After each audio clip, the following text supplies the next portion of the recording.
Legacies has got fans talking. They've come up with some pretty mind-blowing theories about Landon, Hope, and Malivore. Go away, evil one. Already gone. We've put together the most popular Legacies theories that all fans should see, so keep watching. Landon's origin and purpose. So it's clear that Landon is definitely supernatural. He can't be compelled, and since he doesn't seem to possess even a hint of magic, his lineage is questionable. We also know that he was conceived in Malivore, which pretty much sounds like hell. That's easier said than done. According to Reddit user Malibu222, this fan wonders if Malivore, as an entity, got Selah pregnant. This would make Landon a half-demon. Malibu222 thinks that Landon was conceived with a destiny to release the monsters and unconsciously destroy Malivore. Reddit user LittleLiberty95 added that Landon also showed zero magic in his bloodline, which fans are convinced will soon change. This fan also pointed out that Alaric said most people have at least a little bit of magic in them. He seemed to be the only pure human, although now we know that can't be true. So the million-dollar question is, what is he? You know the drill. Yeah, keep my head down, make myself useful, don't pick fights. Exactly. Was he immaculately conceived in a dark realm where no other creature could resist? A fan who goes by Glarinetta pointed out that Landon's father was able to somehow reach Selah and create Landon, who she dubbed Jesus Skywalker. Another fan has a different theory altogether. Manic126 believes that Landon is the son of Hades, who's the creator of Malivore. Interesting. The Siphoners theory. Reddit user Dread Doctor has a pretty insightful theory about the power of siphoners. We all know that siphoners can siphon magic from witches, werewolves, vampires, magic spells, and objects. But what if their abilities go further than this? If the episode where Josie kisses Raph, we know that siphoners can use other parts of their bodies besides just their hands to siphon magic. Since this is the case, then theoretically they can siphon just about any magic that is cast on them. If you think about it, they come in direct contact with the magic. That would make them invincible against witches, because, well, they can just siphon any spells or hexes a witch uses, since it would basically be touching them. Dread Doctor thinks that since vampires and werewolves were both created by magic, maybe siphoners are able to steal magic from them. This fan references the case of the heretics in the Vampire Diaries, when they were able to siphon from their vampire sides. So maybe they could remove the vampire and werewolf curse. It kind of makes sense. If a siphoner can siphon magic from a vampire, then could they take it all, leaving the vampire as a mortal human? So maybe the same is true for werewolves. However, they would have to be pretty quick to get away with it. Merge theory. Alaric had a book with the Ascendant drawn in along with Kai Parker's name. I'm not here to hurt you. Reddit user William Dententons wants to know if Alaric is looking into freeing Kai so that Lizzie and Josie can merge with him instead of each other. Would he even be able to merge twice? We've never seen two siphoners merge, so it might not be possible. William also wonders which twin will do the merging. Whoever does it gets Kai's personality, not to mention a bit of Luke's. William points out that Lizzie is crazy enough as it is, so maybe Josie will be the one to do it. It seems they're teasing that merge will happen, but maybe not in season 1. Another Reddit user agreed, saying they think Kai is looking into how becoming a heretic might save them. This user points out that when Kai ended his life temporarily, it ended the entire coven, with the exception of the twins and other heretics. Lizzie and Josie exist to keep the coven alive, but this user believes that becoming a heretic could save them, with some notable downsides. The most obvious downside is that they're still vampires, which would make Lizzie an unstoppable hot mess. Come on, guys, let's go.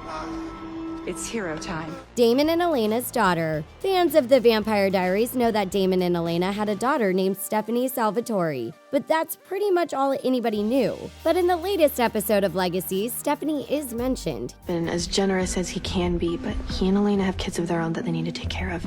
Here's what happened. Lizzie meets wish-granting Ginny and wishes that the Salvatore school never existed. This sends her into an alternate reality in which she attends Mystic Falls High School and is super unpopular. Josie, who is the popular one, asks Lizzie to steal Alaric's watch. What you do is just get Dad's watch, like you promised. She wants to siphon the power from it. She explains that the watch was given to him by Stephanie Salvatore's dad. Stephanie Salvatore's dad gave him the watch. who is most likely Damon Salvatore. If you remember, Damon was Alaric's best friend on the TVD. This got fans talking. One Reddit user, I Love Bromances, wrote that they made it seem like Stephanie went to high school with them, but she couldn't be older than 11. He wrote that it's only been 12 years since Elena woke up, so that either makes Stephanie a genius who skipped a lot of grades in school, or it's a convenient way for writers to mention Stephanie's name. Fans agree that the name Stephanie is a tribute to Damon's brother Stefan. It makes sense that they would name their child after the man who sacrificed his own life so Damon and Elena could live happily together. Odds are we'll meet Stephanie Salvatore soon. Hope's fate. Reddit user Ektora asked fellow fans what they think will happen once Hope dies. She said everyone knows that when Hope dies, she'll become a vampire, but will she still be a witch? Up to now, we've learned that only siphoners can be both witches and vampires. We also know that any witch who becomes a vampire loses their power. So will Hope keep her powers once the vampire curse is triggered? Legacies fans, Danger Magnet, wrote that Hope will probably be a vampire, werewolf hybrid at the very least. This user mentions that we saw Hope's vampire side in episode 10, in the first alternate universe. Since she's branded as a Tribrid, it seems likely that she'll maintain her unique status and continue to be all three. Another Reddit user said that they think there have been enough hints to deduce that Hope will still be a witch. Hope defies the odds, being that she retained her witch powers while still being a werewolf. This fan thinks that whatever it is that makes firstborns of her family so powerful is what will allow her to retain her powers. They believe her to have magic that's powerful enough to override the wolf curse and also override the limitations of being a vampire.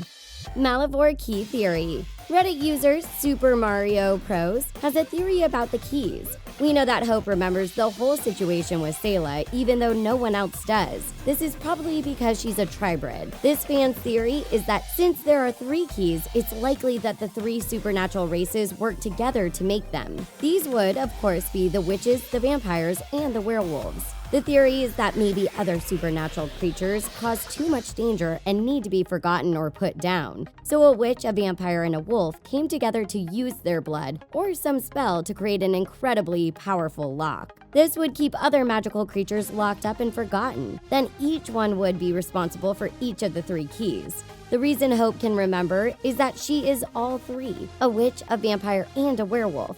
Her being a Tribrid is something none of them could have ever anticipated when making the locks. This user thinks that Landon's father is one of the banished creatures. Another fan wondered why a vampire and wolf would work together. That's a fair question. Reddit user Mechinger17 replied, citing the logic, "The enemy of my enemy is my friend." It seems that the witches hate both the wolves and the vampires, so this is a pretty solid theory. Since the witches, the vampires, and the werewolves are all basically humans with super abilities, it makes sense that they would join forces to banish other potential threats. This user thinks that peaceful creatures like the Dryad were just collateral damage. Wendy FT pointed out that if they had power over her element, such as the forest, then witches might feel intimidated by this. After all, they do draw their power from nature, so in their eyes, a creature with that kind of power could be dangerous. Wendy thinks that's probably something the witches wouldn't want to deal with, so it might explain why they wanted those sealed as well. User Terra Fuerte had a good point too. This user said that Landon's dad might be a creature that actually lives in Malivore, and there really is no escape. So this fan thinks that maybe all 3 species needed to lock this super powerful monster inside of his own dimension because he was a major threat. They used the 3 keys to keep the creature locked away. And while he does have the power to spit creatures back out at his own discretion, he probably cannot bring himself out into the world. He probably needs the keys to do that.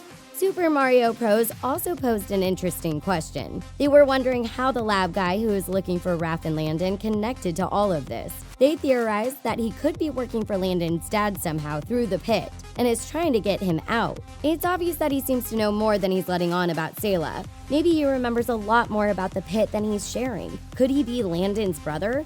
Maybe he's trying to escape via his children the way he did with Landon. This fan is thinking that Landon and Raph are the new Stefan and Damon, or Elijah and Klaus. Even if they are not related by blood, they are family, and they never give up on each other. Landon's dad theory seems absolutely plausible, but could the lab guy be his brother? How to kill a Tribrid.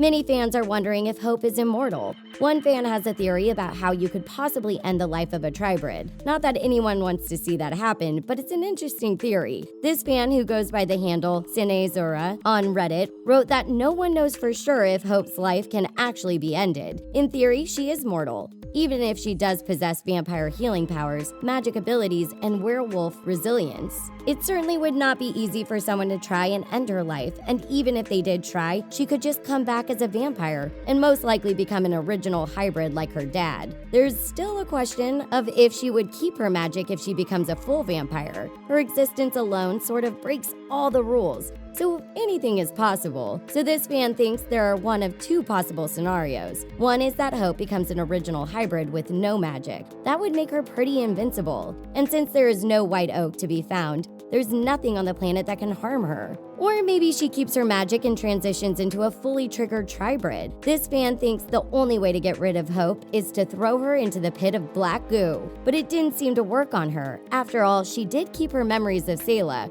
so it's possible she could just escape. There seems to be some disagreement among fans about the origin of Hope's healing abilities. One fan insists that her healing powers aren't from her vampire roots, but from her werewolf side. This person believes that Hope doesn't actually manifest any vampire abilities, but another fan disagrees. Reddit user NZer pointed out that Hope healed quickly as a baby, which was probably due to her vampire blood.